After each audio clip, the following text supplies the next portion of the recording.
after 5:30 a.m. It is May 17th, and I'm getting a long run in today at Bayshore Boulevard, which, if you're not from Tampa, it's a beautiful spot in the heart of Tampa, right next to the water. I believe it's the longest continuous sidewalk, or the longest water sidewalk. Correct me if I'm wrong, but it's awesome. It's a really beautiful spot, and I love running with some great views. It just gives me energy. I like being out where I know other people are running as well. It probably won't be too busy. I'll probably get there around 7, but we'll see. And I'm in week 2 of training for Ironman Augusta 70.3. So last week I did like 3 bike workouts. I was really focused on biking. This week I'm focused on running, where I've been more heavily training running. But my legs feel good. I'm gonna do 8 to 10 mile run. We'll see how I feel when I get out there. But this will be the longest run that I've done in quite some time. And we'll shoot to maintain an 8 to 8:30-ish pace. If I'm able to run faster, great, but I definitely want to stay around an 8:30 pace. And for breakfast, I'm not big on eating a lot of food before I know I'm going to do a workout, but I know I need to have something in me, and I thought I was going to have some BPN G1M Sport, and I realized I ran out. So instead, which is a great second option, instead I am going to eat a cinnamon raisin bagel by Killer Dave's. You can get this at Publix. I absolutely love this brand because it's a healthier option. One bagel has 11 grams of protein, so it's a great protein source as well. If I was making like an all-out breakfast, you had turkey bacon, like 4 or 5 eggs, and you got like a 40, 50 gram breakfast, which is awesome. We need some butter, some fruit. I'll get all packed up, ready to go, get some stretching in. And I know you're wondering this, Wes, we didn't know you were a Lions fan. Yes, I'm a Lions fan. This is our year. We are winning the Super Bowl this year. I know we say that, or have said that over the last few years, but this is the year. So if you're a fellow Lions fan, like the video, comment, let me know. I love finding other people that are a fan of the best team in the NFL. And yeah, I should probably start eating this because I toasted it, and it's a little toast, but it's gonna get hot quick. If you're from Florida, you know, even in May, it is, and it has been crazy hot. So I'm gonna destroy this food, finish my coffee, and then I don't know what I'm gonna clip up next, but you'll see something next. So, all right, cool. All right, we are at Armature Works, which is very close to Bayshore Boulevard. I can get there in a couple miles. I love parking here because after my run, I can hop inside Armature, get a coffee, fill a breakfast sandwich, and if I have to take a morning poop, it's right here. So I can just walk inside and go to the bathroom. But the weather feels amazing. I'll show you guys what Bayshore looks like as I get closer. The running fit today is very Nike heavy. I have a Nike running shirt, Nike running tights, the Nike Alpha Fly red/lime green shoes. I've only worn them a few times, but the times that I have worn them, I can fly in them. So hopefully that helps with my speed today. And then a Go One More BPN hat. And yeah, we're gonna get in 8 to 10 miles. Like I said, depending on how the legs feel, the weather is amazing. Let's go.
we finished the run. It was 10 miles at an 8:15 per mile pace. I'll put the splits on the screen. And I feel really good. That was my goal, was to do 10 miles today and to average a pace between 8 minutes to 8.5 minutes. Landed right in the middle. I was a little hesitant to commit to 10 miles, just knowing that I hadn't run that long of a distance in a pretty good amount of time. And coming off a broken toe and wearing a newer pair of shoes, you just never know how your feet are going to feel.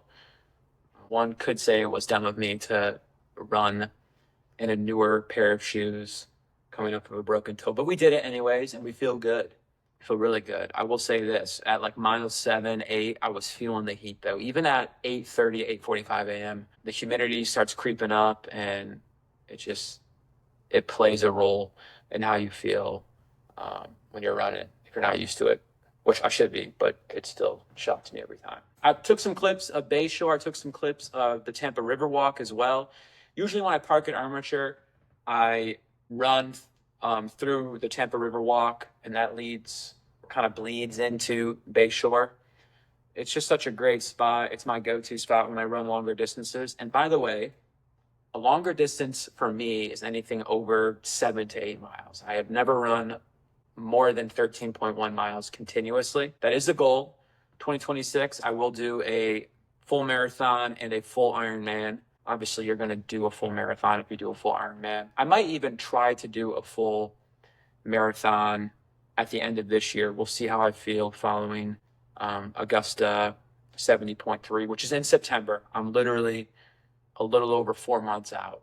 So I'm really excited about that. But the reason why I wanted to make a recap video like this and why I'm not like looking all sweaty post-run, why I got home and showered, and I'm in my office now, is because there's something that I wanted to talk about that has, for whatever reason, just constantly annoyed me at times, but also given me so much appreciation and respect for athletes that compete in triathlon events or the endurance world. And it's that you cannot judge a book by its cover. And I've been humbled so often by this. I was reminded of it today, actually, on my run, which inspired me to talk about it today. Right around mile 2 on Bayshore, I had kind of crossed paths with an older gentleman. He was at least 50 years old, and he was a little overweight as well. I wouldn't consider him to be like a fit guy. And we were running around the same pace for a couple miles. And I don't know how many miles he had run prior to when we had kind of met up. And right around like for me, that was like mile 4 or 5, but let's just call it the 2 miles they were running kind of right next to each other. He was a few steps ahead of me. He started gaining separation, and it soon turned into where I could barely even see him. And it irritated me a little bit because visibly, when I looked at him, I thought to myself, there's no way this guy should be able to run faster than me. But yet he was. And I don't know how many miles after I finished my run, he continued running. I just know he was moving faster than me. And he seemed to do it somewhat effortlessly. And this happened during Ironman 70.3 Florida as well. I'm on the bike and I'm seeing very overweight people fly by me. I'm seeing older women fly by me. There's people finishing the race that if you were to stand them next to me, you would think just visibly, oh, Wes should beat that person in this race. And it just wasn't the case. In fact, my dad jokingly said that he was also actually, I shouldn't say jokingly. He said this to my wife. He said, I'm so surprised at how many out of shape looking people are faster than Wes, like beat Wes in this race, this event. And it's kind of humbling to hear that, but it's also so true. And it leads me to the topic that I want to discuss, which is that you cannot judge a book by its cover. And I love that about triathletes. I love that about these types of competitions. In every sport, you have to commit, you have to put in work, you have to train, you have to be consistent. But there are certain genetic advantages, there are certain skill sets, there are certain traits that play into somebody's success more so in other sports than they do with running, biking, or swimming. And I feel I can speak to this from a place of experience because I played almost every sport growing up except for baseball. I played soccer growing up. I played hockey growing up. And then in high school, I committed to football, basketball, and track. I was on the varsity team for all of those. I was a captain on the football team. I even played a little bit of college football. It's very easy to fall into assessing your competition or knowing that there are certain characteristics that other guys have that just make them better at a position than you.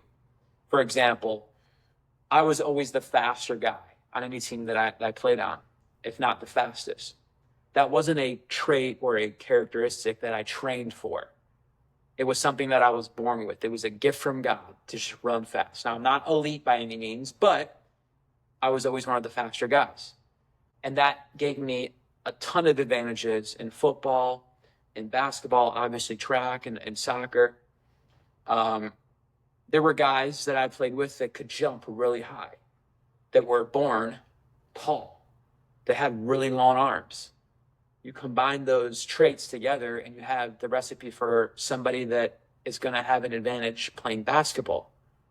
There are certain people that just had great hand-eye coordination. They were born with massive hands.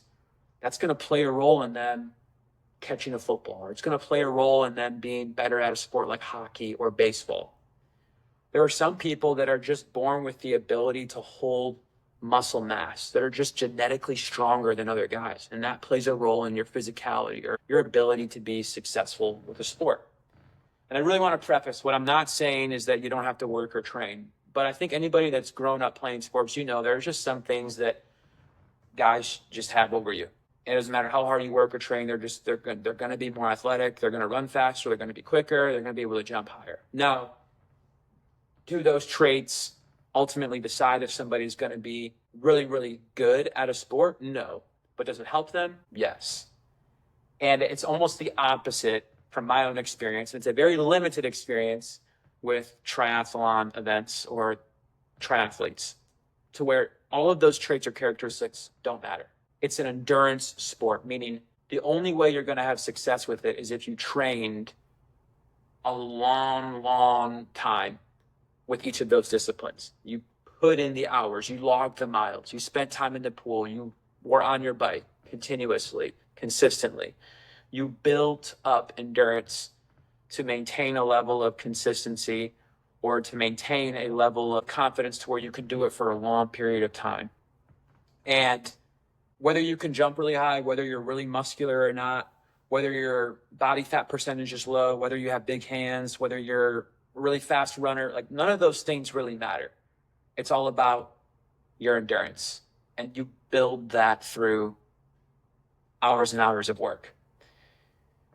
And I just love that about these sports. I love that about the endurance world. I've learned to appreciate it and give it a lot of respect. Are there times where it annoys me because I feel like I should be superior to somebody just based off physical traits? Yes. But it motivates me so much. And I'll also say this, the community, the culture of these events, when you meet somebody that also competes or that would consider themselves to be a triathlete, it's like their eyes widen. There's a willingness to help, an eagerness to give advice, which I love. To give another example, when I was at Florida 70.3 and I'm racking my bike, every single guy around me was giving me tips and suggestions. I was racking my bike wrong. And they were like, hey, man, you might want to do this. And hey, so what are you doing? Or how long have you been doing this? And there's just this desire to connect. And I think that there's a realness about it, knowing that it's you versus you. And it doesn't matter what bike somebody else is riding. It doesn't matter how they look. It doesn't matter how old they are. It's you versus you. And there is this kind of sharing of commonality in the struggle that comes with these events. And everybody knows there's a discipline that they suck at or something that maybe they're a little bit nervous about before a race. And so why should I view you as a competitor, as a threat to my success when it doesn't matter. So I just wanted to share that. If you agree, if you've also come to that realization, if it's something that you've learned to appreciate, if that was something that you're like, oh, I never really thought of it that way, like or comment. If you disagree, like comment as well.